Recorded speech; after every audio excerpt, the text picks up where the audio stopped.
Hello, everyone, and welcome to Henry Schein's series on health concerns in dentistry on YouTube, featuring Dr. David Resnick. I'm Dr. Gary Severance with Henry Schein, and it's always my pleasure to welcome Dr. Resnick. This episode is really going back to the future on COVID with the latest uptick. It will review some of the newest variants as well as vaccination protocols, and unfortunately for Dr. Resnick, a first-hand account of the symptoms of the newest variant. Dr. Resnick, welcome, and I hope you're feeling better. Thank you, Dr. Severance, for that introduction. It's always a pleasure and an honor to be able to share some information with the audience. Today, we're really going to talk about the summer surge or the uptick in cases that we've been seeing in different parts of the country. And it's sort of interesting how different parts are seeing a surge and other parts are actually seeing a reduction. We're going to talk about this alphabet soup of variants that we're sort of hearing about in the news and trying to make some sense out of that. And of course, the most important thing is, how do we keep you safe, your patients safe, your staff and your family safe when we get into a more serious time of this pandemic? Yes, the public health emergency is over, but all of those steps that we put in place to protect our patients and our staff when we were at the height of the emergency, and I'm talking really about airborne transmission precautions, that we really need to have them in place now. So making sure that if you have HEPA filtration, you're changing your filters, make sure that you still use your high volume evacuation on your hygiene sides, make sure you're using rubber dam when you can, all the things that we've been talking about. Remember that Swiss cheese model that I always bring up. So as many times as we can block the potential for transmission, the better we're going to be. But we are seeing an uptick in certain parts of the country, and people are going home sick. So we're going to talk about that, and I'm going to talk about my little personal bout with this mild disease. And we hear about it, well, people aren't ending up in the hospital or the emergency department because it's such a mild disease. So I'll give you my personal perspective on our mild disease as well. As usual, I'm going to go ahead and show you the disclaimer slide. This is something that we always put on there to know that we're just sharing some information to try to keep you up to date. And this information is actually coming from research that I've been doing. So we are seeing an uptick in hospitalizations. It's almost a little bit over 14% of people are being hospitalized with COVID, or they're hospitalized for another reason. But I'll be frankly honest, at my hospital, which is enormous, we're the only level 1 trauma hospital in the city of Atlanta. We're working our way up to over 900 beds. We have a children's hospital, multiple clinics outside.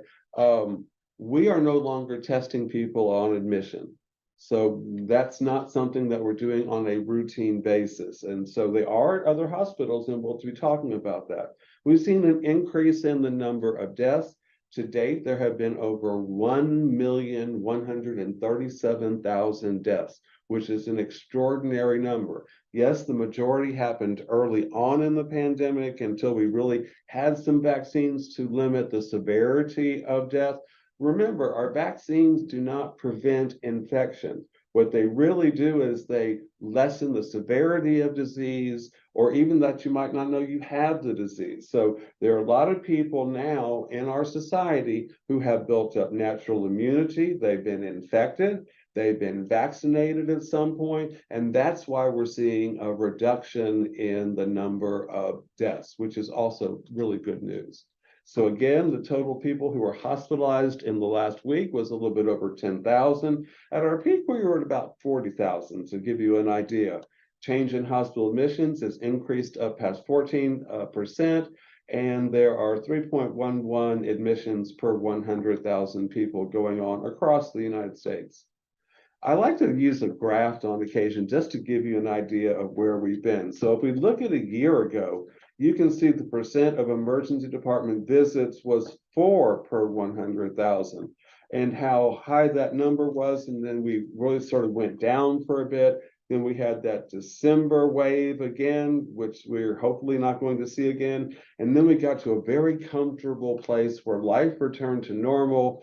Ballparks are filled. I just had a meeting with half of Grady leadership in a conference room. There were a few people who were elderly or who had underlying conditions that were masked. I went to this meeting not masked.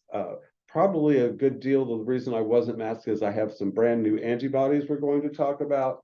But when you look at this curve as it continues to go up, and we're in the August months now, getting ready for fall and winter when things usually do perk up, it's a little bit of a warning sign. And to me, that means, are we on schedule changing our filters? Are our hygiene departments still using high volume evacuation? And we have HEPA filtration in every operatory. I went full speed ahead, extra oral evacuation in every operatory. And so are we just like you monitor your dental unit water lines on a monthly basis, are we changing our filters? Are we doing what needs to be done on a routine basis? Are we wearing masks in the clinic all the time? So we have some changed rules in the hospital. During the heart of the pandemic, everyone was masked all the time. It was mandatory that you were masked if you were in any clinical area in the health system, if you walked into the health system. That's changed. So patients in my waiting room presently are not masked. But since we generate so much aerosol in the clinic portion of my program, in that area, you must be masked to enter. Now, are they doing that in primary care? Right now, not really. Now, there's a new recommendation I'll talk about that we're doing at our hospital. And since I work in infectious disease, yes, our providers are wearing masks when they're seeing their patients, but that's not necessarily the case. Some of you may know I've had a few back issues here and there during the last 7 or 8 years. And I went and saw a neurosurgeon recently, and we had a wonderful conversation about my next procedure, and neither one of us were masked. So we are not doctors who don't do procedures. We are doing procedures, and whether you're a dentist or a dental hygienist, whether you're a dental assistant, we're all a part of a vital team. And unlike what we're seeing at my hospital now, where a lot of people are calling out, we definitely don't want that to take place in our present environment because staffing has become such an issue in the dental world. So what do we have? SARS-CoV-2 is constantly changing and new variants of the virus are expected to occur. As you know, I worked in HIV for a very long time, 35 plus years, I think, at this point. We've seen the virus mutate against medications and variations all the time. That's why we don't have a cure. So right now we're seeing new variants come up of COVID-19. Sometimes these new variants emerge and disappear. We have a very new one on the horizon where there's only been 9 cases in 4 countries. Hopefully that is a scariant, not a variant, something that we're detecting, but is not going to be a problem. But other times new variants do persist, and their one is causing a great deal of the cases we're seeing today. So we track them in the United States, but we're not doing as well as we were doing when we had a public health emergency. So how are we tracking? Where is the genomic surveillance coming from is again something that I'll be talking about. So the new variant that is causing a bunch of concern is a variant of interest. It's EG.5 or the Eris variant. It's a descendant of EG.5. It's one of the latest to be labeled a variant of interest by the World Health Organization, joining the current ranks of XBB.1.16 and XBB.1.5. And we still have a great deal of those 2 variants in what is in the mix in the United States right now. The new designation was made on August 9th at the initial risk evaluation based on 1 sample at that point, and reflects a notable rise in the global presence in the recent weeks. So we've seen these EG.5, this Eris variant, start from a very small amount to something that's become of concern. And I'm going to get to it later, but it's important to know that the new vaccines that we will be talking about actually do address this particular variant. So there are these monovalent vaccines that will be coming out in mid to late September. There'll be 3 different companies making them. If you have issue with mRNA vaccines, there's always a new one, the Novavax, which is basically a protein-based, more traditional vaccine that will be available as well. So you'll have 3 to choose from this time: Moderna, Pfizer, or Novavax. So what do we know about this latest variant? It has a moderate growth advantage over what we're seeing today. It was first reported last February, and we've seen it steadily increase over a period of time. So it's more than doubled this summer, from about 8% the week ending in June 25th to 17% in the week ending July 23rd. And we have continued to see it grow, but the XBB variants are still highly prevalent in what we're seeing. It has a high effective reproduction number. It's a little bit more so than the XBB variants, according to a new study that was published in BioRx.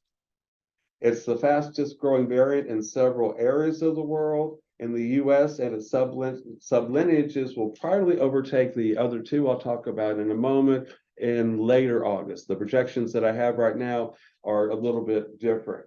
It has antibody escape properties. So that doesn't mean you won't get infected, but if you've been vaccinated in the past, you should be okay. EG.5 is descended from the XBB 1.9.2 Omicron offspring with the same spike proteins as XBB.1.5. So the good thing is that the forthcoming monovalent vaccines will protect you from EG.5. So it's a variant of interest. It is not a variant of concern. Will it be able to escape? Will there be infections? And the answer is yes. And so that's why, if you don't feel good, feel like you're coming down with the flu, have those home tests available so you can test. In the United States, test positivity, water levels, emergency department visits, hospitalizations, and deaths are all rising based on CDC data, which explains this summer surge. Though the first week of August, however, it's unclear how much EG.5 could be driving the current wave. Waiving immunity from vaccinations and previous infections could be contributing.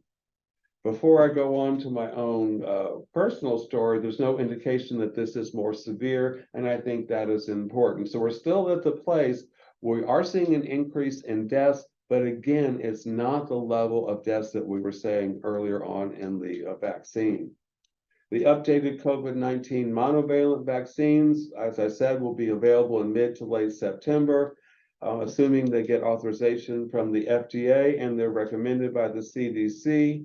The big question is, will they be effective in EG.5? A dear friend and colleague of mine, Carlos Del Rio, who is now the interim dean for Emory University School of Medicine. We have worked together for about 30 years. He's also president of the Infectious Disease Society of America. He thinks that the monovalent boosters will offer some protection against EG.5, which is an XBB offshoot. So right now, sigh of relief, if you get this new vaccine, you should be protected. And if you look at just another visual on how these things have changed over a period of time, if you look at May of 23rd on the far extreme of one of the slide, you'll see that the XBB.1.5 was by far the highest circulating variant in the United States.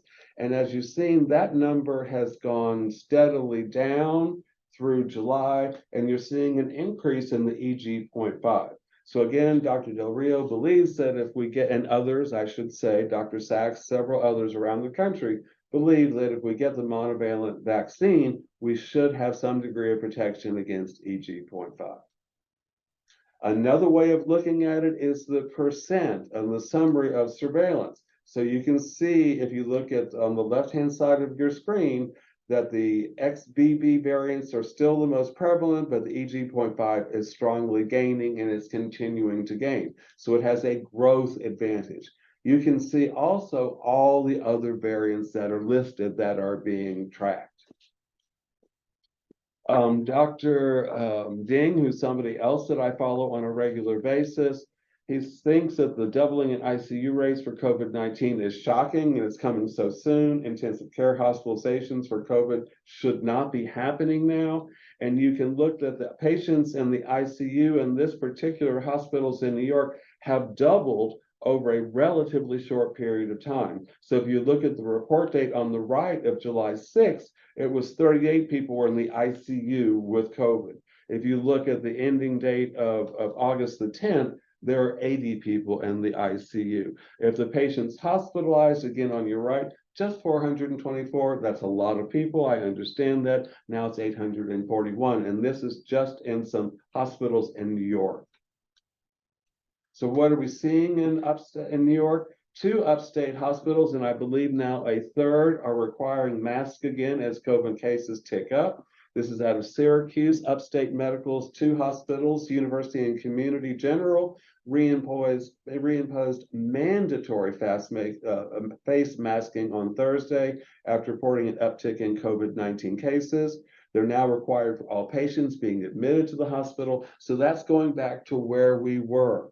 But this is only going to read basically for about a month, and they're going to look at it again. Effective immediately, mandatory masking is required by all staff, visitors, and patients in the clinical areas of Upstate University Hospital, Upstate Community Hospital, and all their ambulatory clinical spaces.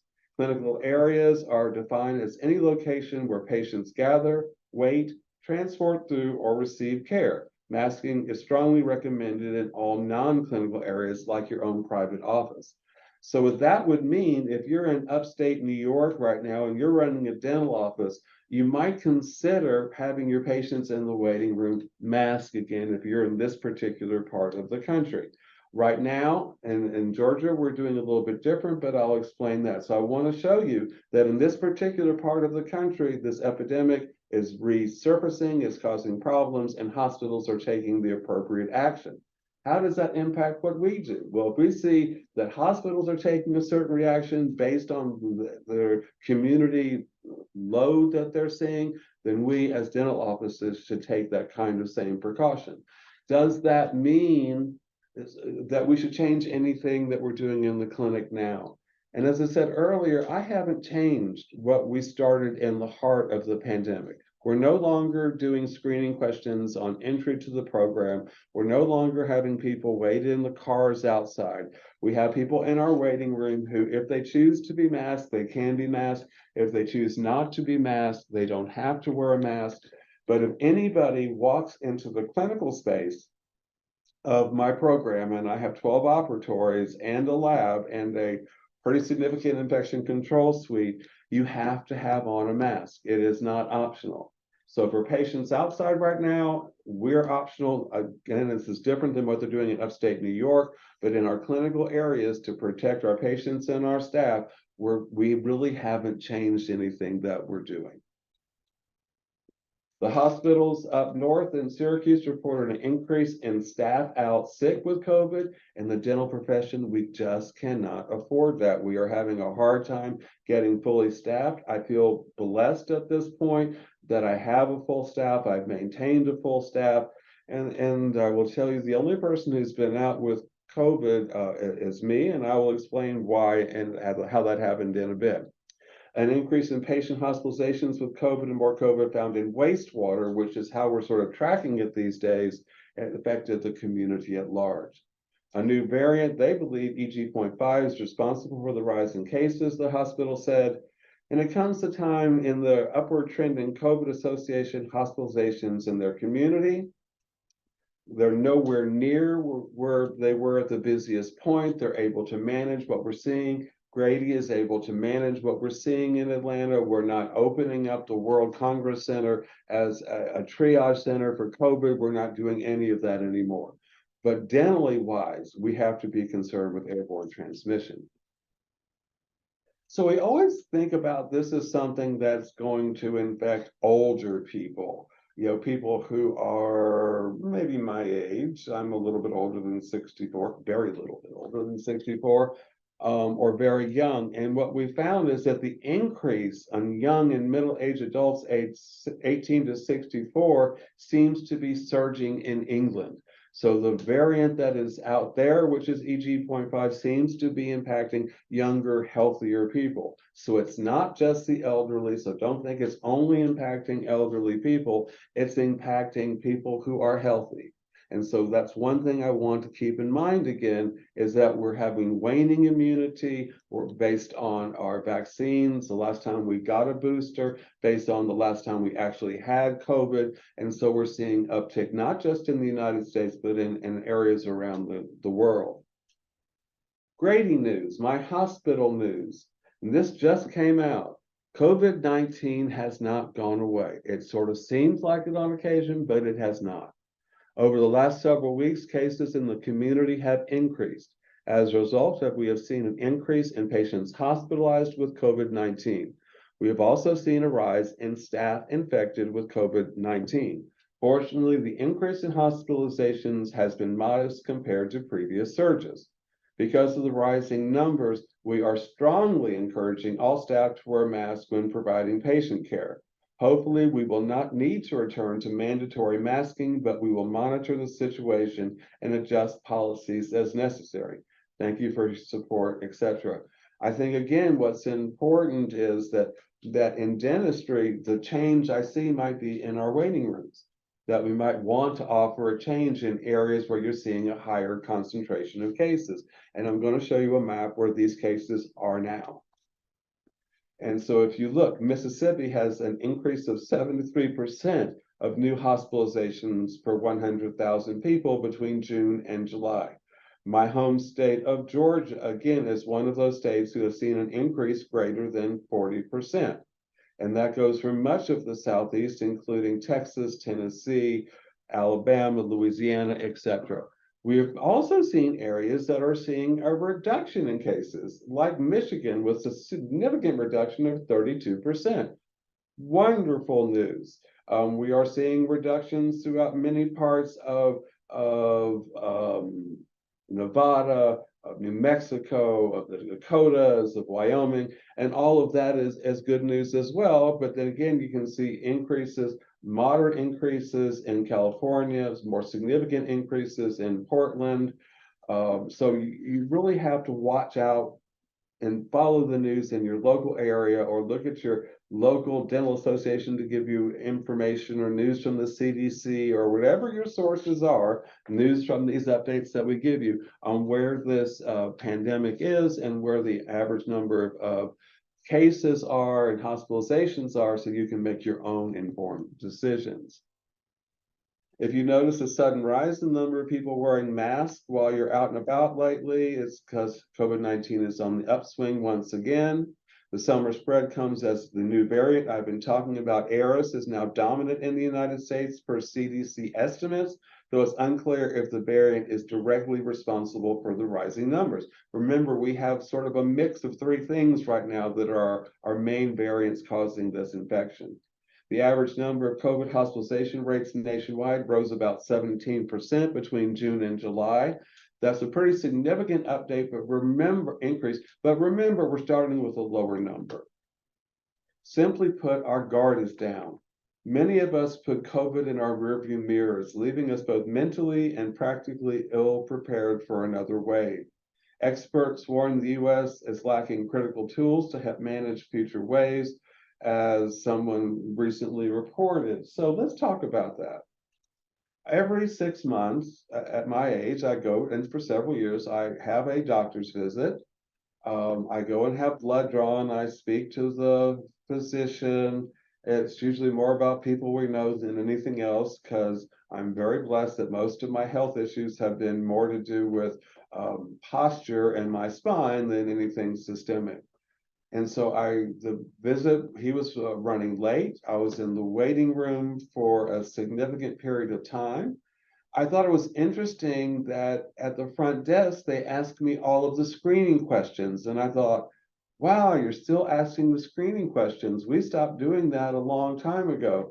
And she was really sort of honest, because I had time to talk to her since they were running late. She said, yeah, people come in and say no to all this thing, but as soon as they get in the back, they start talking about shortness of breath, or they've had the runs, or they can't smell or taste. I don't know why they're not answering the questions at the front desk, but they are in the back. And so I had been in the waiting room, I think 40 minutes. And then I was in one of their little exam rooms for a period of time. The provider came in. Then I had another good 20-minute wait in the phlebotomy area. And it was about 4 days later, I started noticing that my joints were hurting, my muscles were bothering me. And we're now on a Sunday, and I don't feel great, but I don't feel terrible. Sunday night, I ended up having the worst case of congestion I've ever had in my life. I took Sudafed, the real stuff, not the stuff you can get over the counter. I had on a Breathe Right strip, even Afrin, I had as emergency. Nothing worked. I couldn't sleep the entire night. And so instead of going to that doctor's office, since I work in an infectious disease program, I actually went to our acute care clinic and asked if I could be tested. And on the home test, which is what we used as a rapid test, I was positive. So then I had to be, I was already masked. I got to get my mask, go up to my office, get my computer, get anything I needed to take home. And then I sat outside, they did the PCR swab, and then I went home and anxiously waiting for the results because I felt awful. And then around, I don't know, 6 or 7 o'clock that night, I get a notice from my chart that yes, I do in fact have COVID. The next 4 days were some of the worst days I can remember in the near future. I was wiped out. I was in bed. I didn't basically leave bed hardly for 2 days. One, I needed to stay in the room, so I didn't transmit it throughout my house, but I just was miserable. So when people say this is mild, well, compared to being hospitalized, yes, it was mild. I sort of look at like the flu on steroids because it wasn't a couple of days. This was about 5 days of feeling like poo. I'll just put it as nicely as I can. So it knocks someone like me who has hyper amounts of energy, who always needs to be doing something, into the bed, and I didn't get out for a few days. I did get out to brush my teeth, and that was an effort, I basically have to tell you. So I think many of us have left our guard down. Now, hopefully, and this isn't about what you do in public, whatever you do outside, whether you're at one of these fabulous Braves games in Atlanta, because we do have a fabulous baseball team right now, whether at your favorite NFL game, whether at your favorite college football game, because all that's coming to a head right now. Whatever it is that you're doing, I'm not talking about that life. I'm talking about your work life and how you make a living and how you want your staff to be healthy, to maintain so you can keep your numbers up, see the patients who are depending on us to create a healthy environment because you can't be healthy without oral health. So the reality check is, yes, it's back. In our dental setting, where we produce a great deal of aerosol, we need to worry about air exchange. Many of us are in older buildings where the air exchange rate might not be what we want it to be. So we've added things like HEPA filtration, but we also have to make sure that we change out our filters and do things like that. And I think it's in raw terms. If you look around it, hospitalization rates are down 82% over a year ago. We've had 10,000 overall hospitalizations between the week of July 30th and August 5th, compared to 150,000 in January of 22, when this was at its height. So yes, it's still there. Yes, people are getting hospitalized, but since we're not really reporting all the tests and many of the tests are happening at home, we really only can tell what's going on by the number of hospitalizations and by what we see in wastewater.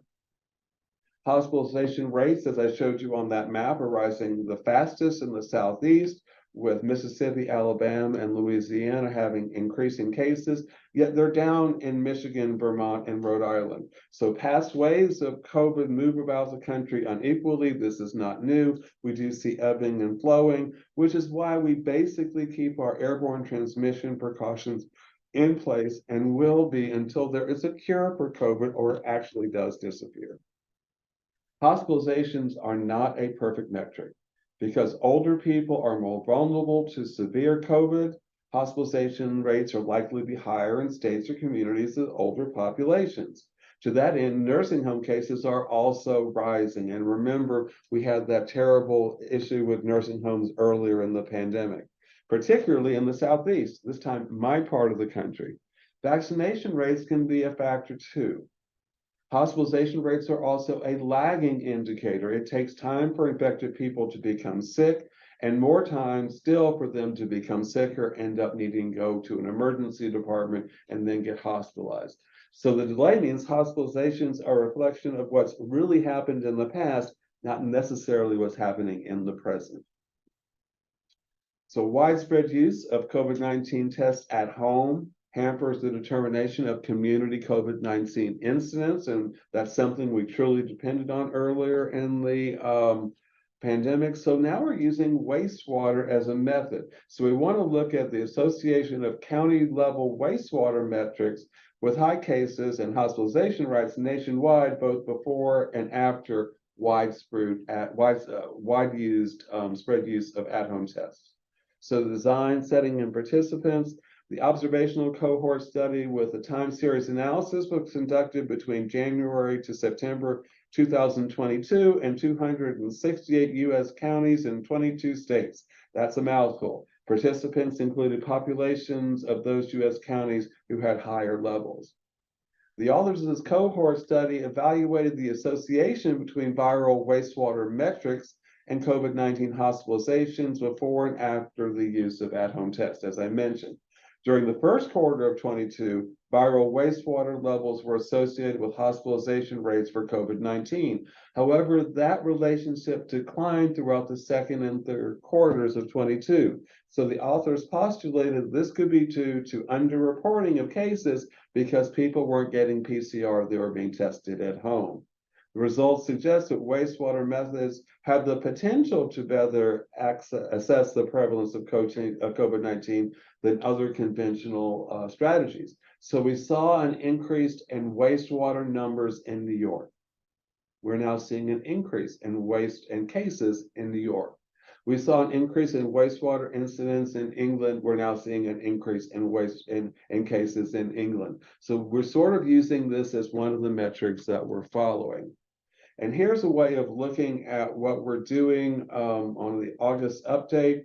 We're back up to in all areas of 610,000 new infections per day, which is 1 in every 55 people currently infected.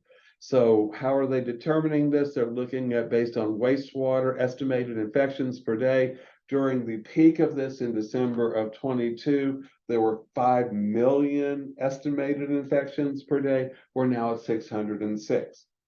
Yes, that makes you feel better. We're not at 5 million, but again, you see this number is going up and we don't know where this number is going to stop. So again, airborne transmission precautions are important. The recent rise is not new to this new one that's just hitting the press, which is BA.2.86 or Parola. But it has the potential to be really an issue. Again, is this going to be a variant of concern? Because right now it's a variant of interest, or is this going to be a scariant, something that we have been able to detect, but it's going to peter out and not become an issue? We do know right now that this is not a cause of the summer surge that we are seeing. But right now, there are 9 cases, that's all, in 4 countries. But the fact that there are 3 cases in Denmark, 2 in South Africa, 2 in the US, and 1 in the UK means that it has been found in international travel, and almost all 8 of these people had no international travel whatsoever. So we really don't know how much is actually in the system at this point. The United Kingdom Health Security Agency recently posted an initial risk assessment of the BA.2.86 Omicron subvariant, which said that rapid appearance in multiple countries and people without travel history suggest established international transmission. The newly identified, hopefully it's just a variant, has many genetic mutations and is distant from BA.2, its likely ancestor, and currently circulating XBB variants. The similarity of the sequences so far, 6 samples out of 4 countries when I put this together yesterday, suggests relatively recent emergence and rapid growth. It was first discovered in Israel, and it was uploaded just into the genetic monitoring system a few days ago. Although one sample, they couldn't figure out at first what kind of lineage the new virus came from, essentially now named what we talked about, BA286, because it's a BA2 derived variant, but it's so different it could be a new strain. And I showed you many times ago, many months ago, that as long as we stay with the same strain, it's going to be mild, because normally we saw huge increases in hospitalizations and emergency when a new strain came out, not a new variant. As long as we saw these new variants branching off of one main strain, we were doing fine with a milder disease that caused less deaths, caused less hospitalizations. Right now, we don't know when it comes to this BA286, is it going to be just a different variant with a lot of mutations, or will it become a new strain? So again, don't let your guard down now. Now is definitely not the time. And as I mentioned, they call it mild. That was not my idea of a mild disease. I have had the flu in the past, and I do get vaccinated every year for the flu. And that doesn't offer 100% protection either, but it does make the disease less severe.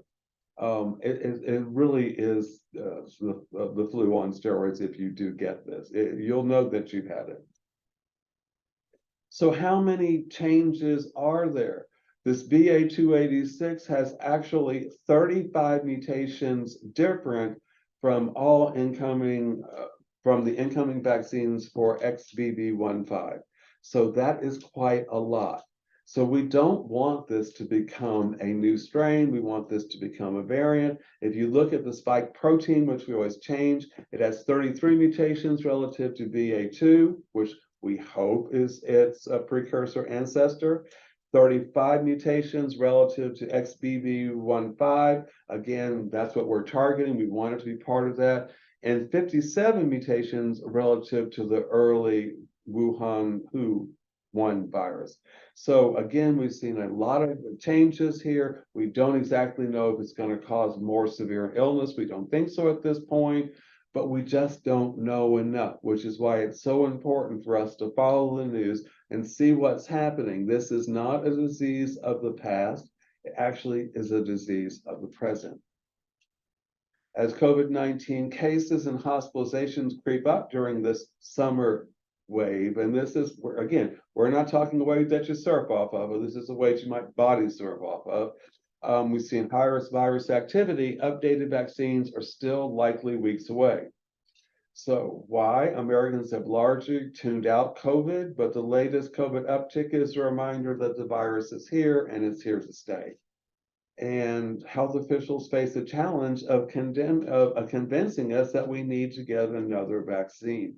The number of people who got the updated booster when it was available was around, I think, 17% or 17 million. It was really low. People got burned out on getting a booster all the time. Some people did have reactions, and there was a political implications on these boosters. And so now we're several years down the road. There are 2 of the boosters that will be available that are based on mRNA, but there's a 3rd booster that will be available this time that is not mRNA. It's a more traditional based vaccine. So if you're scared of the mRNA, you do have another opportunity, another option out there. So but the good news is we're only going to be getting boosters annually now, and it coincides with annual flu season, as well as new shots protecting older and infants from RSV or respiratory syncytial virus. So I know that next year, all 3 companies are working on a COVID flu combined vaccine. So you only have to get stuff once. Right now, If you are an elderly person like me, I have to go and get my RSV vaccine. We're trying to time when to get the flu vaccine because last year, October and November were really when we got hit hardest by the flu, but usually the flu hits hardest in December and January. So I am going to wait until mid-October, and that's when I'm going to get my flu and my RSV vaccines. As soon as the COVID vaccine is available, I will go ahead and get it. As I mentioned on a previous, I got the booster and the pneumonia vaccine at the same time last year. They don't interact with each other. You can get the flu vaccine and COVID at the same time. You can get your flu vaccine if you're elderly and RSV at the same time. And there even is a new RSV that's been approved for pregnant women so their infants do not get the disease. So that was just approved by FDA and CDC. So we have the tools, but do we have the will to actually get people to get vaccinated and protect the public? We don't do mandatory vaccines here at Grady. We did on the first wave. I doubt they'll be mandatory this year because of where we're at, but I will be first in line. And now that I've experienced COVID, I do have natural immunity right now. It's been over 3 weeks since I've had it. I'm fully recovered. I have no loss of taste and smell. I have none of the long COVID symptoms. Remember, long COVID has not gone away and impacts millions of Americans. You don't have to have severe disease to get long COVID. You can have a mild disease and get long COVID. And so the whole thing is, how can we avoid getting COVID at all? The updated COVID vaccines are expected to be available in the 3rd and 4th week, according to the new head of the CDC, which is undergoing a reconfiguration. Regulators early this summer decided they should target XBB.1.5 variants since that was the most dominant. Since then, we've had the EG.5 variant, an Omicron subvariant, so also known as Iris, and that should be some effectiveness to this strain. And then the FL.1.5.1 variant, Fornax, which I've also talked to you about. When they say gaining steam, 9 cases to me is not gaining steam, but it's something that we will be keeping our eye on. And if we have to break in and let you know that there's something going on, I'm sure we'll get that information out. The 3 companies who are making the new vaccine show by press release so far that their updated shots are effective against the dominant EG.5 variant that is circulating now. So again, if you haven't been boosted, and you didn't get the updated booster, as many people didn't, when the new monovalent comes out, please reconsider and get boosted because it will help prevent getting a serious illness. It will help prevent you ending up in a hospital. Experts expect that the updated shots will be protective against Eris and Fornax. I hope that's the case. I think these vaccines will provide substantial protection against EG.5, maybe just a little bit of loss, but nothing they're concerned about. And this is New York, NYU Langone Vaccine Center. NYU Langone is one of the largest hospital centers in the world, actually. At the same time, scientists are racing to understand the new Fornax, the BA.2.86 variant, which has been identified as a variant under monitoring. So it's not a variant of interest yet. There have only been 9 of these cases that we have to see, given the large number of mutations.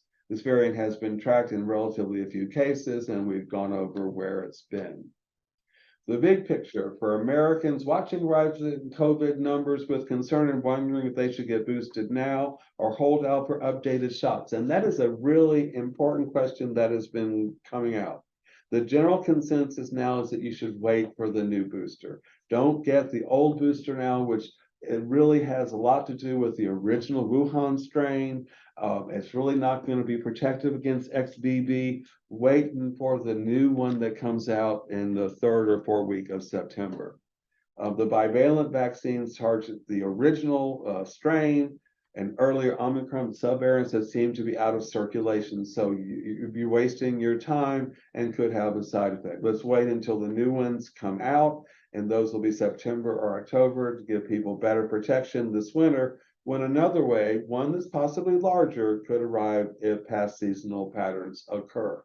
So again, you're protecting your family, you're protecting your loved ones, you're protecting your friends, you're also protecting your staff, your coworkers, your colleagues, in my case, my residents. We want to make sure that everyone stays as healthy as possible. I have to say, I'm the first person in the oral health center to get COVID.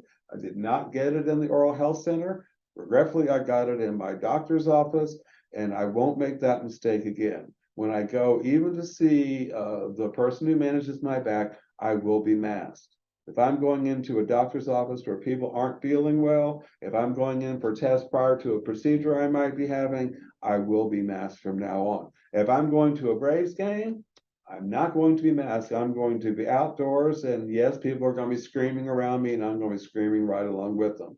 I do know that I have some natural immunity. And my concern about boosters is, as I mentioned, only 17% of the population received the updated bivalent booster. People were burned out. That's much less than the 45 to 55% who normally get the flu shot in a given year, which is far below what health officials target, which is 70%. Even among those 65 and older, the age group most at risk for coronavirus, less than half received the updated bivalent booster. So if you're a younger provider and you have older family members, please make sure they get in line for that booster. If you have, like, I'm getting ready to go to Austin, Texas for my aunt's 90th birthday. I'm going to make sure that that she's had the vaccine at that time, and that we were in a closed space. I know that me and my loved ones, have natural immunity. We're not going to put my aunt at risk.